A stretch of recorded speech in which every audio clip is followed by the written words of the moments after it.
Hi అందరికీ welcome to KK vlogs. మనం చెప్పుకుందాం చిన్న పిల్లల నిద్రించే కథలు. మనం చిన్నప్పుడు జోలపాటలు ఎలాగో నిద్రపోయేటప్పుడు చిన్న చిన్న కథలు చెప్పుకొని మనందరం హాయిగా నిద్రపోయేవాళ్ళం. సో అలాంటి రోజులు మళ్ళీ రావాలని కోరుకుంటూ ఈ సోషల్ మీడియా నుంచి కొంచెం దూరం వచ్చి మన చిన్ననాటి జ్ఞాపకాలని పంచుకుంటూ కథలోకి వెళ్ళిపోదాం. ఈరోజు మనం చెప్పుకుందాం రెండవ కథ. కథ పేరు ఫస్ట్ సబ్స్క్రైబ్ చేసుకోండి, అందరికీ తెలిసేలా చేయండి, ఒక చిన్న లైక్ చేయండి. ఓకే, కథలోకి వెళ్ళిపోదాం, ఆలస్యం చేయను. కథ పేరు కీలుగుర్రం. ఈ భూ ప్రపంచంలో ఎన్నో దేశాలు ఉన్నాయి. అలాంటి దేశంలో ఒకటే పెర్షియా. ఆ పెర్షియా దేశంలో ఒక రాజుకి ఒక కూతురు ఒక కొడుకు. ఆ రాజు ప్రజల్ని చాలా బాగా చూసుకుంటున్నాడు. శత్రువు నుండి కూడా తనకు మంచి పేరే ఉంది. ఆ రాజు ప్రజల్ని చాలా సుభిక్షంగా చూసుకుంటున్నాడు. రాజు మెప్పు పొంది రాజు దగ్గర నుంచి పొందే వరహాల కోసం ఎంతోమంది కళాకారులు, చేతి పనులు తెలిసిన వాళ్ళ విద్యలు చూపిస్తూ రాజు కొలువుకి వచ్చి వాళ్ళ విద్యలు చూపించేవారు. కానీ రాజుకు కూడా శత్రువులు అనే వాళ్ళు ఉంటారు. ఒక శిల్పి, తను ఎంతో స్వార్థంగా తను వయసును మరిచి రాజుగారి ఆసనం కోసం ఎన్నో కుతంత్రాలు చేస్తున్నాడు. ఒక విషయంలో సక్సెస్ అయ్యాడు. ప్రజలందరూ వాళ్ళు తెచ్చిన ఆహారాలను, వస్త్రాలను రాజు కొలువుకొచ్చి అందరూ ముందర చూపిస్తున్నారు. రాజు అందరిలో మాటిస్తే మాట తప్పడు. అదేవిధంగా వస్తూ ఈ ముసలి శిల్పి వంతు వచ్చింది. ముసలి శిల్పి తను తయారు చేసిన వస్తువును చూపించాడు. అదేంటో తెలుసా? ఒక గుర్ర బొమ్మ. అది సామాన్యమైన గుర్ర బొమ్మ కాదు. అందులో ఎక్కితే ఎక్కడికైనా వెళ్ళిపోవచ్చు. ఒక చెక్క గుర్రంతో తను అప్పట్లోనే ఒక విమానం లాంటి వస్తువుని కనిపెట్టాడు. దాన్ని చూసిన ఫస్ట్ ప్రతి ఒక్కరూ పక్కన ఉన్న శిల్పులు కావచ్చు, పక్కనున్న వ్యక్తులు కావచ్చు, ఎంతో హేళన చేశారు. నాకిచ్చే నేను కొనుక్కుంటా, నాకిచ్చే తీసుకోపోతా, ఏం చేసుకుంటావు దీన్ని అన్నట్టు చాలా హేళన చేశారు. కానీ రాజు సీటు కేసరి పెట్టిన వాడు మాత్రం చాలా స్ట్రాంగ్గా ఉన్నాడు. సో రాజు ముందర తీసుకొని వచ్చి, రాజు ఈ గుర్రం గాల్లో ఎగరగలుగుతుంది, ఎక్కడికైనా మన క్షణాల్లో తీసుకువెళ్ళగలుగుతుంది అని నమ్మబలికాడు. రాజు నమ్మలేదు. ఒక చెక్క బొమ్మ గాల్లో ఎలా ఎగురుతుంది అని అడిగాడు. నేను చేసి చూపిస్తాను, చూస్తారా అని చెప్పి ఆ ముసలి అతను ఆ గుర్రం పైకి ఎక్కి, ఏదైనా ఒక తెమ్మని చెప్పండి నేను తీసుకొస్తాను. శిల్పి గర్వం చూసిన రాజు అతనికి ఒక కొండ అంచునున్న ఒక చెట్టు గురించి చెప్పి, ఆ చెట్టుకున్న ఒకే ఒక పండు కింద పడకుండా తీసుకురమ్మన్నాడు. ఎందుకంటే అది చాలా పెద్ద చెట్టు, చాలా పెద్దది. ఆ చెట్టు మొత్తానికి ఒక్క కాయ మాత్రమే ఉంది. రాజు చెప్పాడు. శిల్పి రాజు చెప్పాడో లేదో గుర్రం ఎక్కి అలా మాయమైపోయాడు. అందరూ చూస్తుండగా అందరికి ఆశ్చర్యం కలిగింది. తను వెంటనే ప్రత్యక్షమయ్యాడు. ఆ పండు తీసుకొచ్చి రాజుకు ఇచ్చాడు. రాజు ముగ్ధుడయ్యాడు. ఏం జరిగింది క్షణాల్లో? ఎలా చెప్పానో లేదు, గుర్రం ఎక్కిన శిల్పి అలా మాయమైపోయి ఇలా ప్రత్యక్షమై పండు తెచ్చాడు. చాలా అద్భుతం అని చెప్పి అక్కడున్న వాళ్ళందరూ తనని ఊడుతున్నారు. అది విన్న రాజు ఎంతో సంతోషించి శిల్పిని, నీకేం కావాలో కోరుకో అన్నాడు. శిల్పి, తమరి కూతుర్నిచ్చి నాకు వివాహం చేయండి అన్నాడు. అందరి ముందర అలా అనేసరికి రాజుకి ఏం చేయాలో అర్థం కాలేదు. ఒక ముసలి అతను, రాజు కాని వాడు, ఒక విలువైన బొమ్మను చూపించి తన కూతుర్ని అడగడం రాజుకి అయోమయంలో పడేసింది. ఏం చేయాలో అర్థం కాలేదు. ఆలోచిస్తూ ఉండగా తన కొడుకు వచ్చాడు. ఇది మోసం, దగ, నేను దీన్ని చెక్ చేయకుండా ఎలా మీరు అడిగిన కోరికను తీర్చమంటారు? నేను ఎక్కి దాన్ని పరీక్షించి అది నిజంగా తేల్చుకొని అప్పుడు మీ కోరిక నెరవేర్చడానికి ట్రై చేస్తామన్నాడు. శిల్పి అలాగే అన్నాడు. రాజుగారు కొడుకు అలా గుర్రం ఎక్కాడు.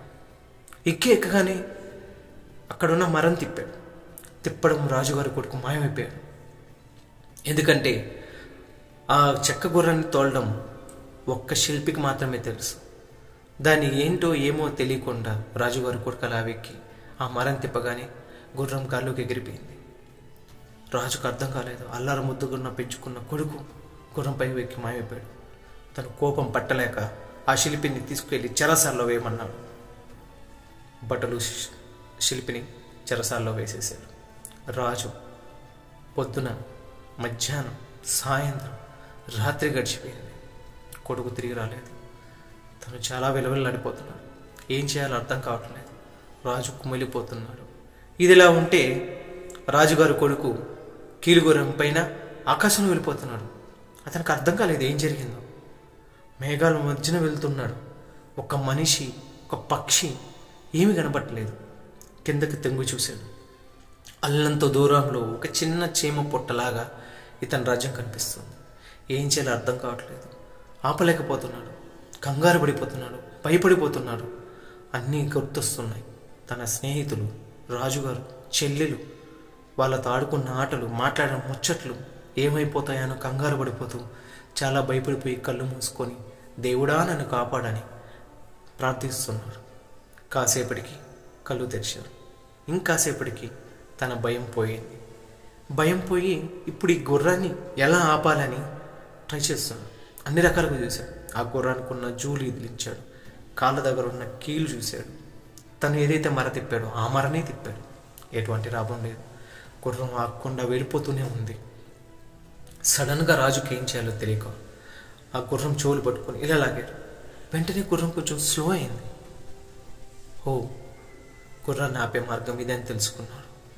కొంచెం దూరంలో, అల్లంత దూరాన అతనికి ఒక పెద్ద కోట కనిపించింది. ఆ కోటపైకి ఆ గుర్రం చెవుల్ని ఇంకొంచెం మెల్లగా లాగ్గా అది మెల్లగా తనని ఆ కోట పైకి చేర్చింది. గుర్రాన్ని పక్కన పెట్టి రాజు కిందకి దిగాడు. కిందకి దిగ్గానే అతనికి పక్కన నుంచి ఏదో సంగీతం, ఎంతో వినసొంపుగా, ఎంతో ఆహ్లాదకరంగా ఆ సంగీతం వింటుంటే, ఆ పాట గానం వింటుంటే రాజు కొడుకు మైమరిచిపోయాడు. మెల్లగా కిందకి వెళ్ళసాగాడు.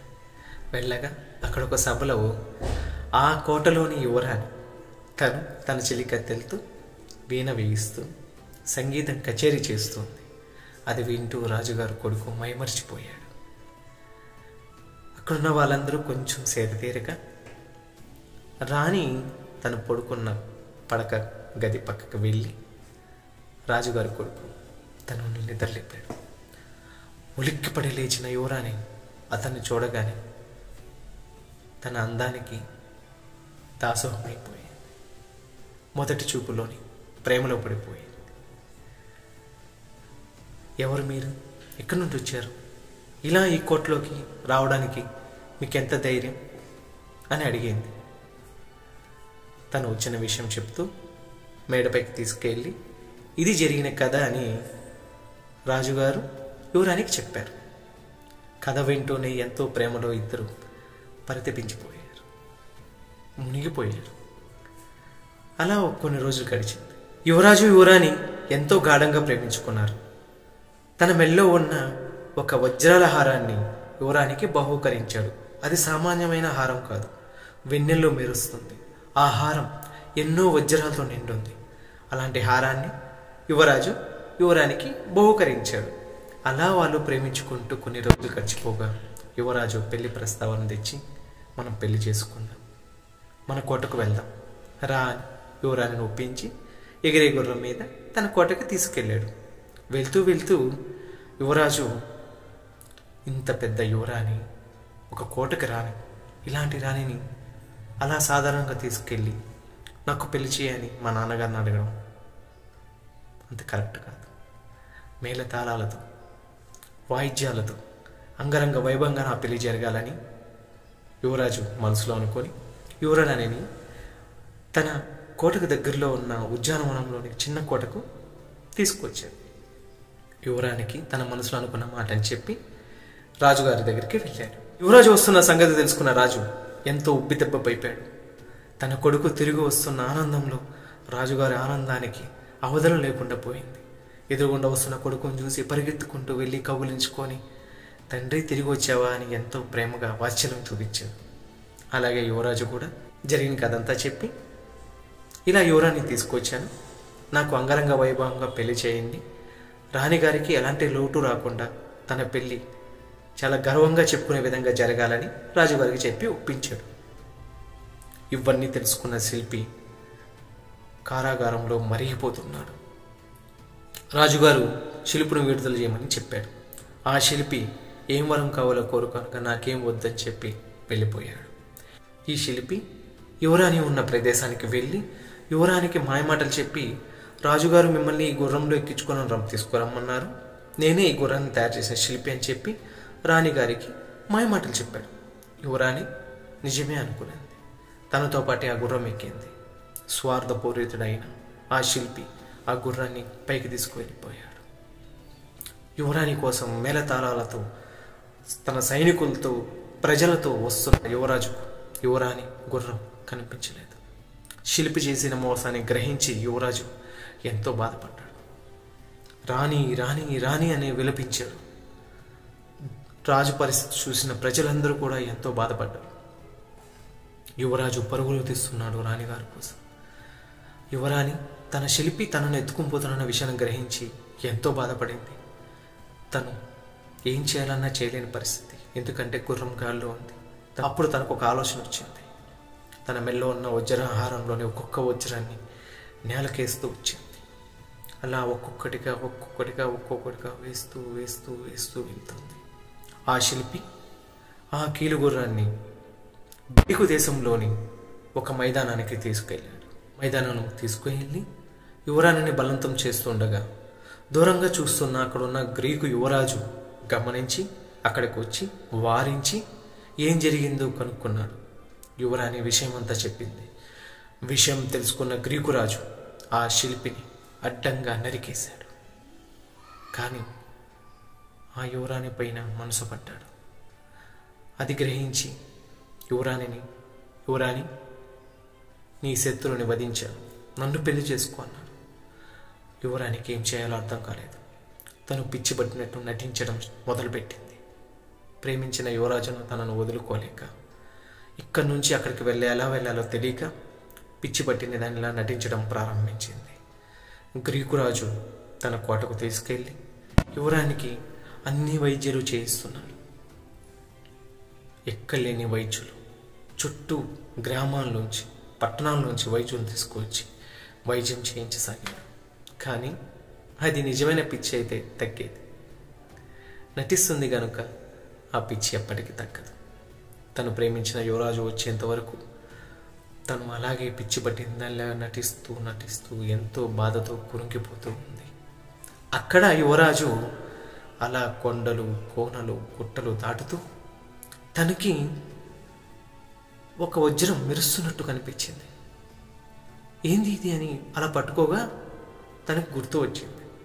అది తను యువరానికి ప్రేమగా ఇచ్చిన హారం. ఇంకా ఇది ఎక్కడ ఉందా అని గమనించగా అల్లంత దూరాన ఇంకోటి మెరుస్తుంది, అల్లంత దూరాన ఇంకోటి మెరుస్తుంది. అలా ఒక్కొక్క దాన్ని అనుసరిస్తూ మన రాజు కూడా గ్రీకు దేశానికి చేరుకున్నాడు. అక్కడ రాణిగారి గురించి తెలుసుకొని తను కూడా ఒక వైద్యుడిలా వేషం వేసుకొని రాజుగారి కోటకు వెళ్ళాడు. స్వామి, నేను ఒక భూత వైద్యుణ్ణి, నేను నా శాయశక్తులా ప్రయత్నించి రాణిగారి పిచ్చిని పోగొడతాను అన్నాడు. యువరాజు సంతోషించి తనని యువరాణి కోటకు తీసుకెళ్ళాడు. యువరాణి మారువేషంలో ఉన్న యువరాజును గమనించి తను ఎంతో సంతోషించి కానీ బయటకు పడకుండా పిచ్చిదానిలా నటించసాగింది. అక్కడున్న గ్రీకు రాజు యువరాజుకు అప్పచెప్పి తను వెళ్ళిపోయాడు. యువరాజు, నేను వచ్చేసేగారని, నేను తీసుకెళ్తాను ఇక్కడి నుంచి అని చెప్పి తనను ప్రేమగా ఇన్ని రోజులు తన పడ్డ బాధని పోగొట్టి అలా దగ్గర తీసుకున్నాడు. కాసేపటికి గ్రీకు రాజు వచ్చాడు. అహో భూత వైద్యుడా, ఏం జరిగింది, ఏం చేయమంటావు అని అడిగాడు. అప్పుడు భూత వైద్యుడు, రాజా, ఇది మామూలు పిచ్చి కాదు, దీన్ని ఆకాశంలో ధూపం వేసి ఆ ధూపంలో నుండి వస్తున్న పొగ ద్వారా తన పిచ్చిని మనం నయం చేయగలగాలి. కాకపోతే ఆకాశంలో ఎగరడం అంత సులభం కాదు. దీనికోసం ఆకాశంలో ఎదిగే ఒక ఏదైనా సాధనాన్ని తయారు చేయాలి అని చెప్పాడు. దీనికి పళ్ళున నవ్వుతా గ్రీకురాజు, మీకు అవసరం లేదు, మా దగ్గర ఉంది, రండి, ఎక్కండి, దీని ద్వారా రాణిగారి పిచ్చి నయం చేయండి అని చెప్పాడు. అలాగే రాజా అన్ని ఏర్పాట్లు చేసుకుంటానని చెప్పి ఒక ధూపాన్ని తయారు చేసి రాణిగారిని ఆ గుర్రం మీద కూర్చోబెట్టి తన చుట్టూ ధూపం వేసి అక్కడున్న ఊరంతా ధూపంలో కనపడకుండా చేశాడు. అలా చేసి యువరాజుని ఆ గుర్రం మీద ఎక్కించుకొని యువరాజు రాజ్యానికి తీసుకొచ్చేసాడు. యువరాజు యువరాణిల రాక తెలుసుకున్న రాజు వాళ్ళని ఆహ్వానించి యువరాణి తల్లిదండ్రుల్ని తన దేశానికి పిలిపించి యువరాజు యువరాణిలకు అంగరంగ వైభవంగా ఎంతో అద్భుతంగా వాళ్ళ వివాహం జరిపించారు. దీనంతటి కాలమైన కిరుగురాన్ని యువరాణి మంటబెట్టి తగలెట్టి కాల్చేసి అప్పటి నుంచి యువరాజు యువరాణి ఎంతో ప్రేమగా ఉంటూ వాళ్ళే రాజు రాణిలై ఆ దేశాన్ని పరిపాలించారు. కీడు చేయాలనుకున్నవాడు ఎప్పటికైనా ఆ కీడుకే బలవుతాడు, గుర్తుపెట్టుకోండి. కథ అయిపోయింది. బాగుంది కదా? హాయిగా వినండి, హాయిగా నిద్రపోండి. Thank you. నెక్స్ట్ రోజు ఇంకో మంచి కథతో మీ ముందుకు వస్తాను. Until then, bye bye, see you.